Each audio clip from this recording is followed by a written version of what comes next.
Previously, you mentioned that there is a general process in which the world's advancing towards some great big goal, and unless you see this process, you can't see how everything that's going on serves this process.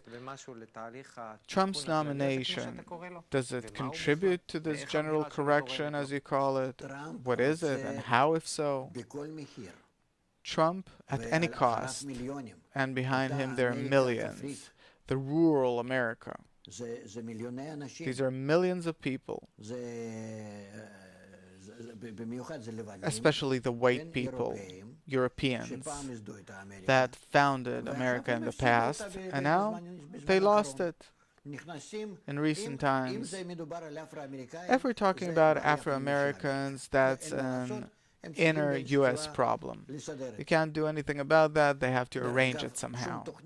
By the way, none of Obama's plans, including Obamacare, helped. And today, they're worse off than 8 years ago when he came into office.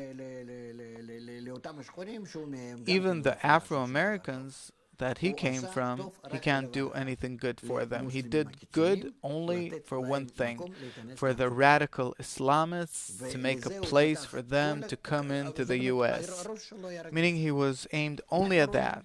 And this is what we see. What's the difference between what Trump wants to do and what other fascist regimes did in the past, where they resisted what foreigners are doing in their country and they worked against that? First of all, I don't think that Trump is going to be that way. I don't think that he's a fool. Secondly, he's not alone. There are very powerful people around him, trained people with lots of experience, military people, economists.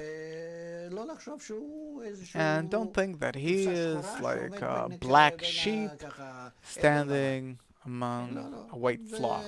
No. There are many people behind him.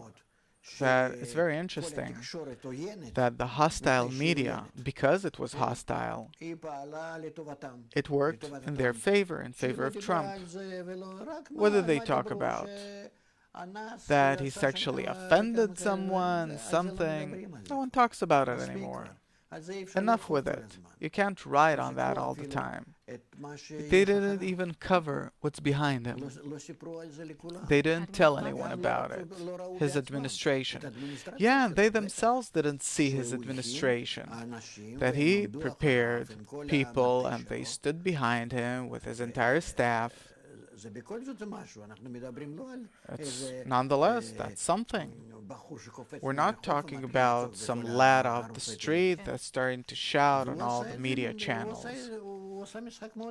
He played a very nice game. He's a big business person. I know people that did business with him. He's very cunning in business. And not only cunning, he's very strong, crude, and this is his brand. I want to repeat my question. Previously you said that there is a distant goal that the world, that humanity is advancing towards, and someone who doesn't see the goal doesn't understand how things are arranged in that trajectory. Trump's nomination, does it advance us in that direction? Yes. Whether the world wants it or not, they have to advance in the direction of unity. Unity. Yes, connection. To really become as one society. There are no nations, no religions, no beliefs, nothing. But everything is as one.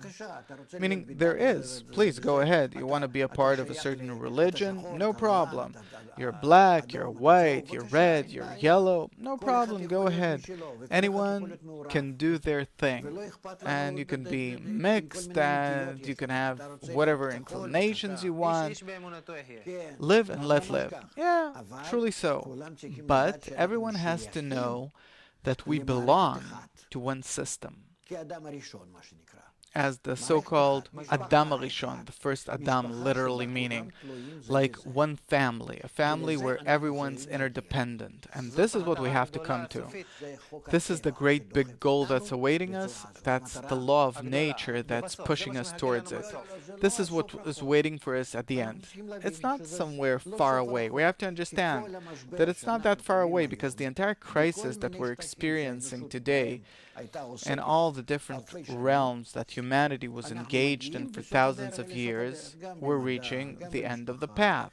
Science, family, kids' education, relations between people in general, trade, international trade, commerce, trade in general, a person's attitude towards life. Gradually, we're losing all these things. Why?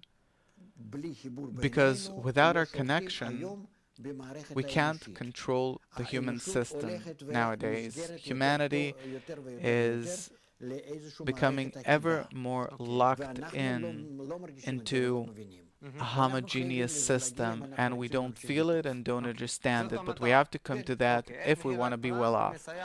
That's the purpose. Yes. Okay. How does Trump's nomination help this process?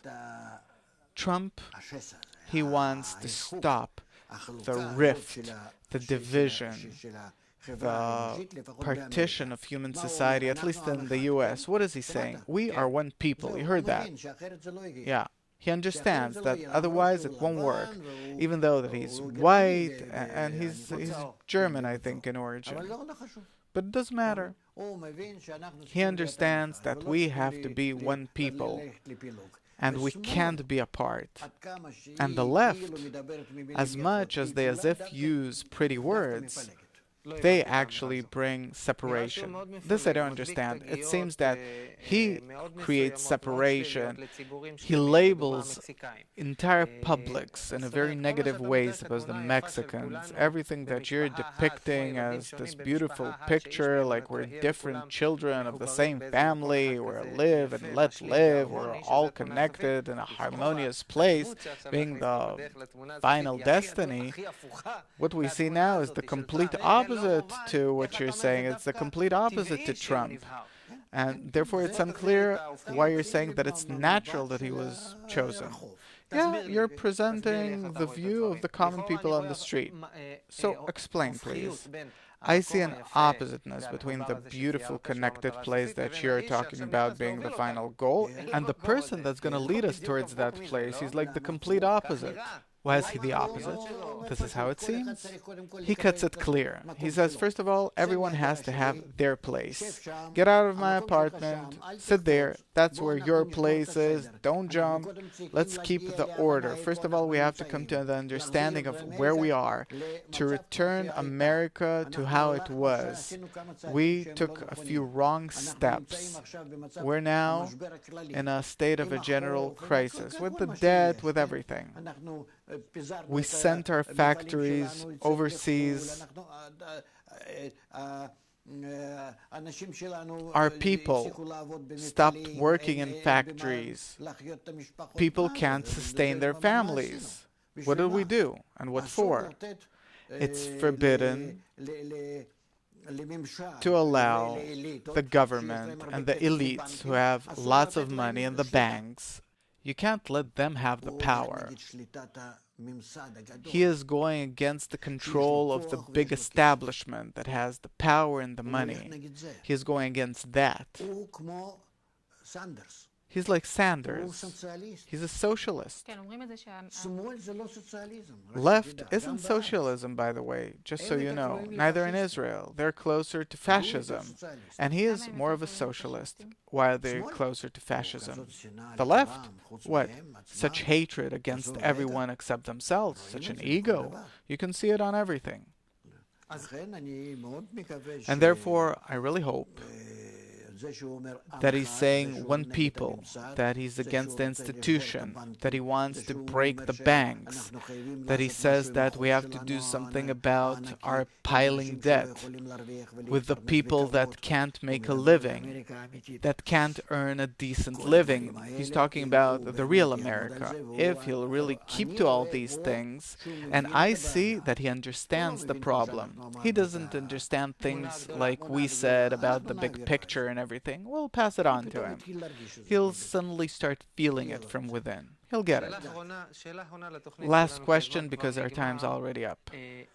Are you against the left? This I don't understand. I'm not against the left or against the right. I am going with the plan of creation. Therefore, I don't mind if it's Trump, Hillary, Obama, Bibi, Herzog, or whoever.